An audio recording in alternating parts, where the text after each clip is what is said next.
Breaking news. Phone tapping కేసులో తన తండ్రి మాజీ ముఖ్యమంత్రి కేసీఆర్కు నోటీసులు జారీ చేయడంపై కవిత ఘాటుగా స్పందించారు. ఈ నోటీసుల వ్యవహారాన్ని ఆమె ఒక నాన్ సీరియస్ అంశంగా కొట్టిపారేశారు. ఇది కేవలం ఎన్నికలు జరుగుతున్నాయి కాబట్టే ఈ నోటీసుల డ్రామా ఆడుతున్నారని మండిపడ్డారు కవిత.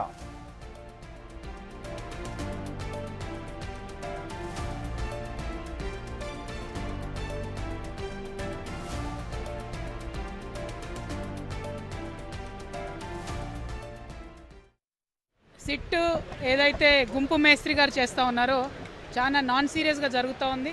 ఇవాళ ఎన్నికలు జరుగుతూ ఉన్నాయి కాబట్టి కేసీఆర్ గారికి నోటీస్ ఇచ్చినారు. కాకపోతే ఇది ఎక్కడో దగ్గర కంక్లూడ్ కావాలి. కంక్లూడ్ చేసే ఉద్దేశంలో ప్రభుత్వం ఉందా లేదా అనేది ఎవరికి కూడా అర్థం కాని పరిస్థితి ఉన్నది. జరిగినటువంటి ఫోన్ ట్యాపింగ్ వ్యవహారం డెఫినెట్గా బాధాకరం. కానీ దాని తగినటువంటి పర్యవసానాలు మరి నేరస్తులు ఎదుర్కొంటారా లేదా అనేటటువంటిది వేచి చూడాలి. ఫోన్ ట్యాపింగ్ వ్యవహారం బాధాకరమన్నారు కవిత. ఈ కేసును ప్రభుత్వం ఎక్కడైనా కంక్లూడ్ చేస్తుందా లేక కేవలం రాజకీయ లబ్ధి కోసమే కాలయాపన చేస్తుందా అన్నది ఎవరికి అర్థం కావడం లేదన్నారు కేసీఆర్ కుమార్తె కవిత. సిట్ ఏదైతే గుంపు మేస్త్రి గారు చేస్తూ ఉన్నారో చాలా నాన్ సీరియస్గా జరుగుతూ ఉంది. ఇవాళ ఎన్నికలు జరుగుతూ ఉన్నాయి కాబట్టి కేసీఆర్ గారికి నోటీస్ ఇచ్చినారు. కాకపోతే ఇది ఎక్కడో దగ్గర కంక్లూడ్ కావాలి.